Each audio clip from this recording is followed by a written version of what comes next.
What's up, guys? We are back again today working on the C10. I got the bed back off, kind of have marked where I want to do the C notch. I'm just going to do an underbed notch, honestly. And if I decide in the future I want to go bigger notch, I'm just going to have to bite my tongue and cut it out and go bigger. But for now, I don't want to cut that bed up just yet. We're going to go ahead and get a C notch design cut out for this thing, and then go ahead and prep this frame, get it installed, as well as the brake line. So what I'm gonna do is I'm gonna cut it a little long, and then I'm gonna bend it and use all the same nut and stuff like that. So all that'll be looking factory. Gotta make some exhaust hangers. Those are just like, they're not on there very well, so I'll show you. These things are just like hanging. Well, actually that one has a hanger, but that one's like hanging on by like wire, literally wire. Still have to make a fish plate for the frame right there. I'm still trying to source a dry shaft for this thing. I don't know why, but it's being a pain to find a dry shaft. Chances are I'm probably just gonna have one made and built just completely from scratch, and install new front brake lines. Definitely need to do that. And I think that's about everything other than just wiring and stuff like that. That's about it. So I have a C notch already designed. I drew it up. I did cut one out. Looks like it fits pretty well. So it's pretty much looks like a bolt-in style, but it's all going to be welded together and welded to the frame.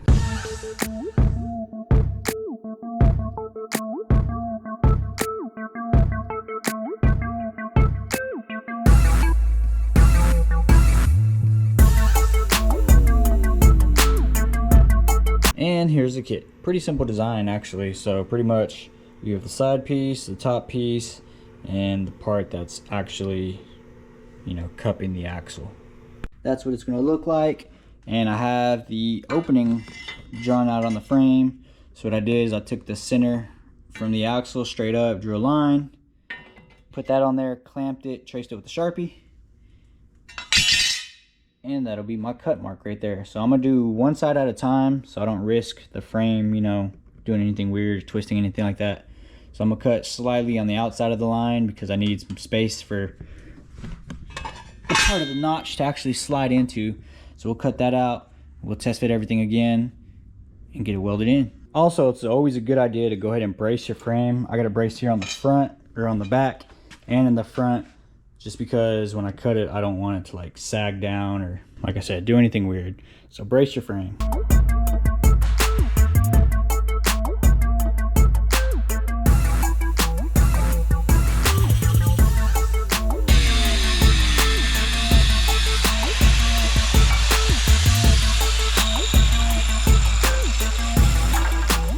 This thing looks pretty tight, guys. Looks pretty tight. It fits on there super good. So what I did is I went ahead and just marked slightly past it, and I'm gonna take my grinder and prep the metal, get it all nice and shiny. And in the back side, I'm gonna go ahead and prep this the best I can and run a bead along the back side. And what I'm gonna do, it's a little bit different than what most people do, but I'm gonna go ahead and trim this back right here, and then I can run this another plate on the back side. I'll show you guys what I mean. And pretty much box it in, and it'll give me a little bit of a lip right there to run a bead, as well as on the bottom. I can run a bead right there on the bottom, and then this will pretty much be touching, and I can run a bead along the top. So it should look pretty good when it's all said and done.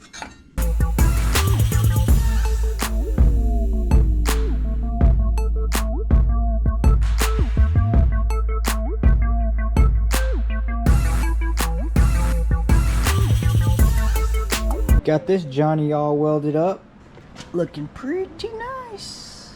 Can't complain. And on the inside, ooh, it's still a little warm. Shouldn't have touched that. But you can see on the inside how it's boxed in. Get you a different angle.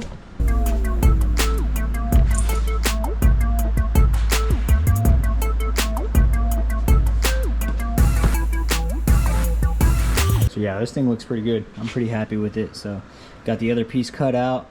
Go ahead and start tack welding it together, fitting it, make sure it fits right, and I can weld it all up.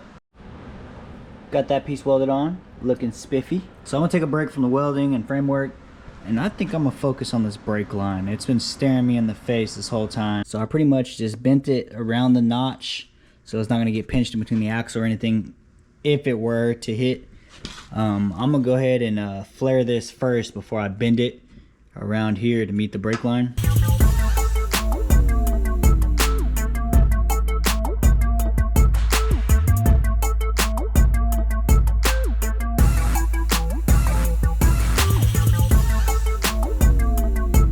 Well, this flare came out all right. I'm gonna run with it. Hopefully no leaks, but it doesn't look bad overall. It looks pretty good, so we're gonna send it. Well, all the fab work's pretty much done. Kind of just rattle canned it, kind of right there where the welds were and along the frame rails a little bit.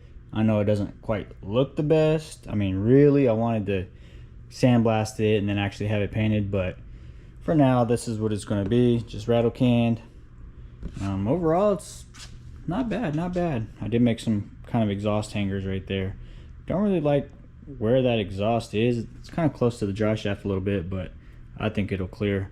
I do want to eventually probably have them dump out the side of the bed and, you know, do like a side exit. I think that'll look pretty dope. Well, the C10's back on all fours. Literally all I have left now is put the fuel tank in and dry shaft, and this thing will be drivable again. Well, and bleed the brakes. So I got the front brake line on, that's good. And I'm gonna go ahead and tuck this wiring underneath the C-notch, that way it's not getting pinched or anything, kind of like I did the brake line, sort of, kind of. So nothing's interfering right there. Need to change those bulbs, those old bulbs out, probably put some LEDs in there and get some new tail light housings, because those are a little bit crusty. Not a little bit, a lot of it. But we are super close, super close. Well guys, I think today is gonna be the day that this C10 moves under its own power again, since the short bed. I couldn't find a drive shaft, so I went ahead and just shortened mine. There's a piece that I cut off. I sleeved it, welded it, kind of smoothed out the weld a little bit. I'm gonna take it to get balanced, but for now, just so I can move it in and out of the shop, I'm gonna slap it in and see how that goes. So really the only thing I got left to do is slap the fuel tank in, shorten the filler neck right there, and bleed the brakes. So I think after I do that, it should be good to go again.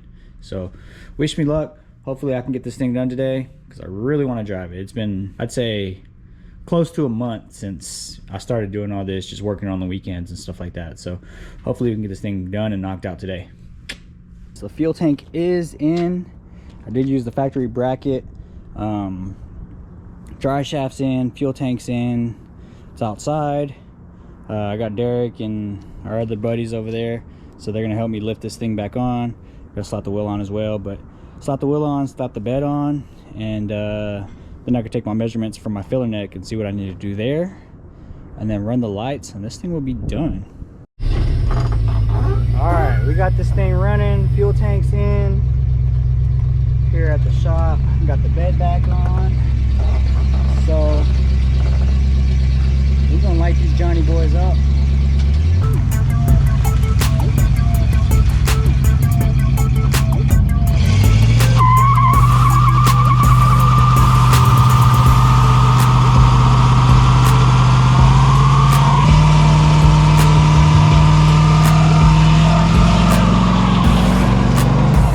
Literally only thing I have left to do now is slap the back bumper on and wire up the tail lights. This harness was kind of already kind of janky when I first got the truck. You can see this is supposed to be attached to that. It wasn't even attached. I think there's only like 1 or 2 wires running off of this thing, and the rest was just hardwired into there. So I'm gonna take my voltmeter and see what all those wires do, and actually connect them here and see if I can use this, you know, pigtail harness to make everything work again. So that shouldn't be too bad. It should be pretty simple. Get this wired up, get the bumper slapped back on. I ended up buying new hardware because the hardware that was already on the truck originally was very rusty, and like when I took them off, they were like just stripping out. So bought new hardware, bought new bed bolts, got all the lights wired up, plumbed in, electric tape, sealed all up. fastened up underneath, so everything's good. Not sure what those wires go to. I checked them. There's no power going to them with the car on, off, lights on, turn signals, nothing.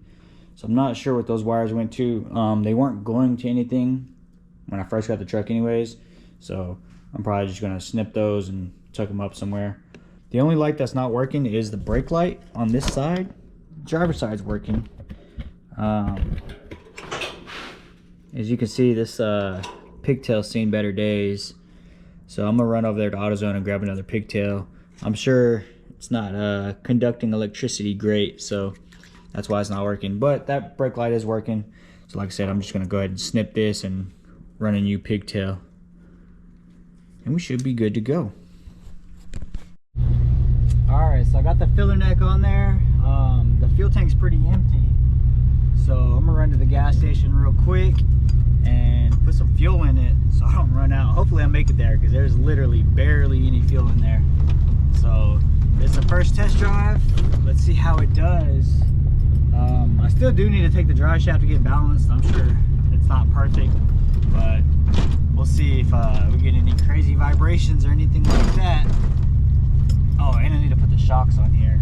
I need to buy 2 more shocks for the rear. I have the front ones, I just haven't put them on there yet, so we'll see how that goes, guys. The test drive went great. I'm not really getting no vibration from the drive shaft. I'm still gonna take it to get balanced anyways. The next step, I'll probably start doing some rust repair and body work. It's not really rusty. You know, of course, typical cab corners and behind the wheel on both sides. The floors are super solid. You can see some rust right there. Oh, and then this rocker on this side, we are getting some rust right there. So I'll probably buy some replacement panels for that, and then slap those on, and then probably go to interior after that. Well guys, that's gonna do it for this video. Hope you guys enjoyed watching our progress on this truck. It's definitely been a learning experience for sure. Just learn, take it step by step, make a list, cross them out as you go. I mean, celebrate the small victories and small wins, honestly. It's been a fun build so far, so can't wait to see how it comes out if I end up keeping it. You know me, can't ever seem to keep a car, truck, or motorcycle, whatever. But anyways, guys, thank you so much, and I will see you guys on the next video. Peace.